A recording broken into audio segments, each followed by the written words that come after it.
Assalamualaikum warahmatullahi wabarakatuh, teman-teman Yaman 1, Yaman 2, 3 dan 4. Hari ini kita kembali belajar pendidikan agama Islam di tema 2 PB3 yaitu tentang sifat jujur dan juga amanah. Namun sebelum kita lanjut pada video selanjutnya, kita mulai dengan lafaz basmalah. Bismillahirrahmanirrahim. Dan doa belajar, Rabbi shrahli sadri wa yassirli amri wahlul 'uqdatam min lisani yafqahu qawli. Rabbi jidni ilma warzuqni fahman amin. Baik anak-anak Ustaz semuanya, untuk berkenaan tentang sifat jujur, anak-anak Ustaz, ini merupakan salah satu sifat dari Nabi kita, yaitu siddiq, amanah, tabalik, fatona. Di sana pertama adalah sifat daripada sifat jujur. Dan Ustaz, walaupun belajarnya sekarang sudah mulai tatap muka di rumah-rumah, dan Ustaz juga harus senantiasa mengaplikasikan sifat jujur itu. Yang paling utama adalah untuk diri antum sendiri. Apa keuntungan daripada sifat jujur? Ada beberapa keuntungan daripada sifat jujur. Yang pertama adalah Allah senang kepada orang-orang yang sifatnya jujur. Jadi Allah itu sangat menyukai orang-orang yang jujur. Ketika antum mau disukai Allah, maka antum harus mempunyai sifat daripada sifat jujur. Yang kedua apa? Sikap jujur itu disenangi semua orang. Baik teman antum, orang tua antum, guru-guru antum, tetangga antum, semuanya. Ketika antum memiliki sifat jujur ini, mereka sangat menyukai dan menyenangi antum. Yang ketiga apa? Orang jujur itu selalu banyak teman dan dicari orang. Itu dia. Nah, itu dia anak Ustaz. Jadi, yang ketiga adalah keuntungan dari sifat jujur itu adalah teman-teman akan memiliki teman yang banyak. Anak Ustaz akan memiliki teman yang banyak dan juga akan selalu dicari orang-orang lain. Kenapa? Karena orang lain selalu mencari orang-orang yang jujur. Selanjutnya, kita akan kembali kepada apa akibat daripada orang-orang yang tidak jujur. Yang pertama, tentu Allah sangat tidak menyukai orang-orang yang tidak jujur. Jadi ketika anak-anak sudah mulai mempunyai sifat-sifat tidak jujur ini, tidak amanah, maka Allah tidak menyukai antum semuanya. Kemudian, apa lagi akibatnya? Orang yang tidak jujur itu tidak akan disukai orang lain. Jadi orang lain sangat membenci orang-orang yang tidak jujur. Teman antum, orang tua antum, semuanya. Ketika antum memiliki sifat-sifat tidak jujur, maka antum akan tidak disukai oleh orang lain. Bahkan orang tua antum sendiri pun tidak akan menyukai antum ketika antum memiliki sifat yang namanya sifat tidak jujur. Jadi Ustaz, dari materi pertama ini adalah tanamkan dalam diri antum dari sekarang untuk senantiasa selalu memiliki sifat jujur, baik dalam konteks yang besar maupun dalam konteks yang kecil. Yang kecil dan besar. Ketika orang tua antum menanyakan hal-hal yang lain, maka antum harus menjawabnya dengan kata-kata yang jujur.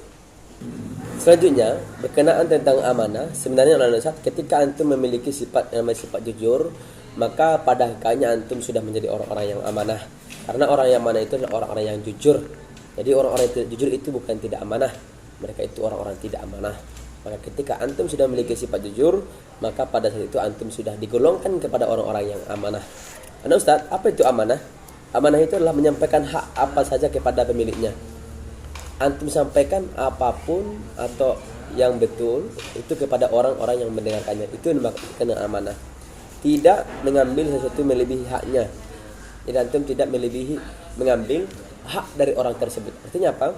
Ketika antum semua diamanahkan untuk menyampaikan hal-hal yang seperti ini, antum harus menyampaikan hal-hal yang seperti ini kepada orang tersebut. Antum tidak boleh memotong atau mengurangi kata-kata yang akan antum sampaikan kepada orang lain tersebut.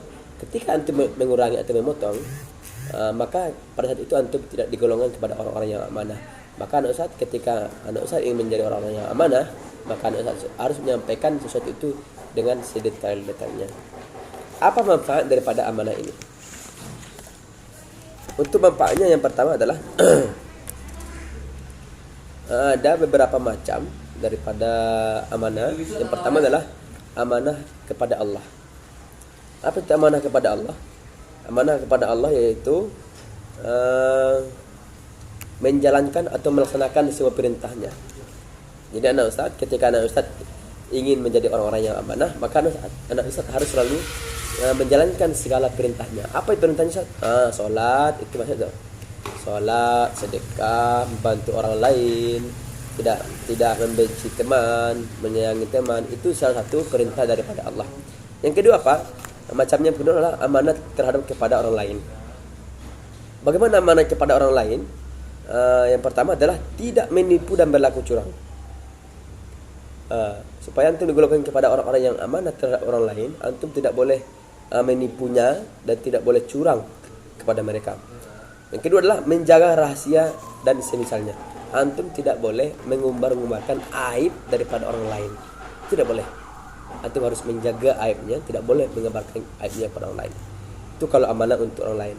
Sedangkan untuk amanah untuk manusia terhadap diri sendiri, antum amanah terhadap diri antum sendiri, caranya adalah berbuat sesuatu yang terbaik dan bermanfaat bagi dirinya.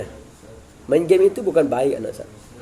Main game, main-main aja kerja itu bukan baik. Berarti antum tidak amanah untuk diri antum sendiri.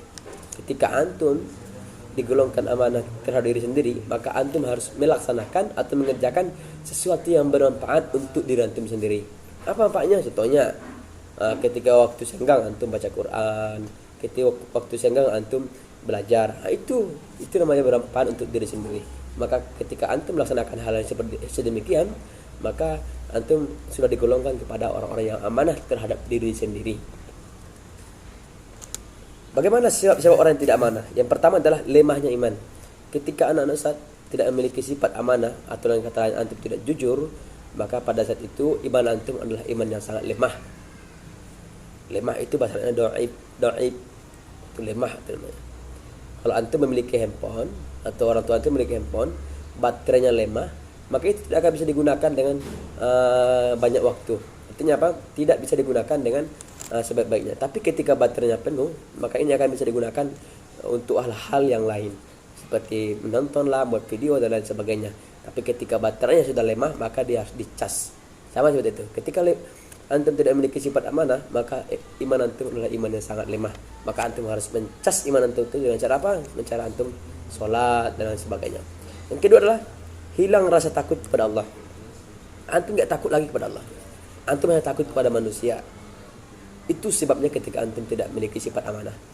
Tidak perlu kita jujur-jujur pada orang lain. Tidak penting itu. Pada saat itu Allah sudah mencatat antum. Dan pada saat itu antum sudah kepada orang-orang yang tidak takut kepada Allah.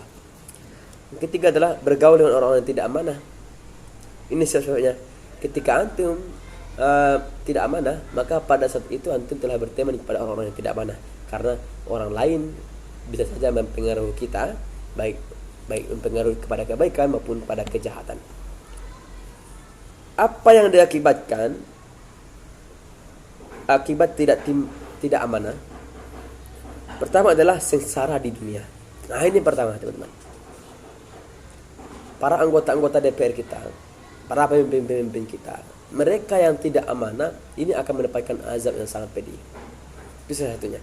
Mereka diamanahkan menjadi anggota dewan, ada diamanahkan menjadi direktur, ada diamanahkan menjadi kepala sekolah dan lain sebagainya. Tapi ketika mereka tidak memiliki sifat amanah, maka mereka akan sengsara di dunia. Mungkin tidak sekarang, besok, atau mungkin tahun depan mereka akan merasakan kesengsaraan. Yang kedua adalah memalukan diri sendiri dan keluarga.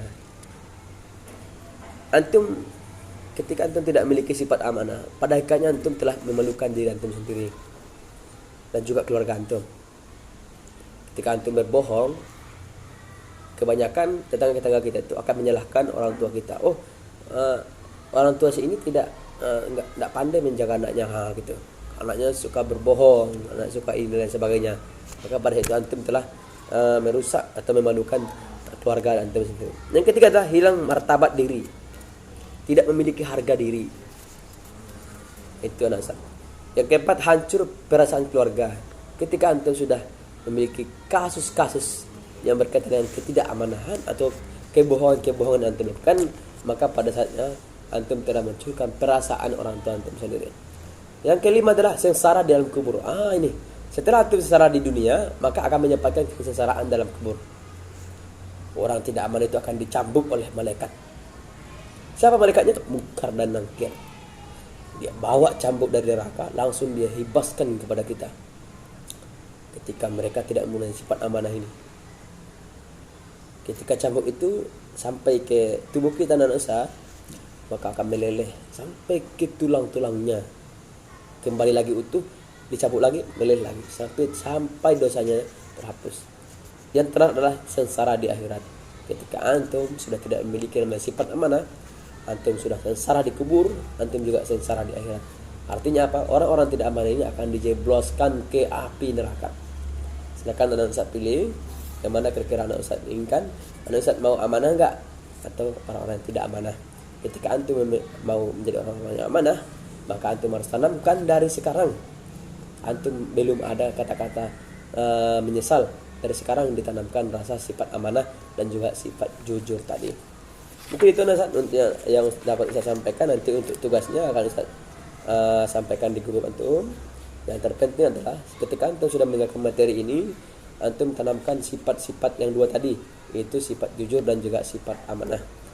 Ini demi kebaikan antum, kebaikan orang tua antum, kebaikan kepada orang lain dan lain sebagainya. Mudah-mudahan anak Ustaz dan juga ayah bunda yang mendengarkan ini bisa diambil hikmahnya. Ini bukan hanya untuk anak-anak kita, tapi untuk kita semua dan juga untuk Ustaz yang menyampaikan.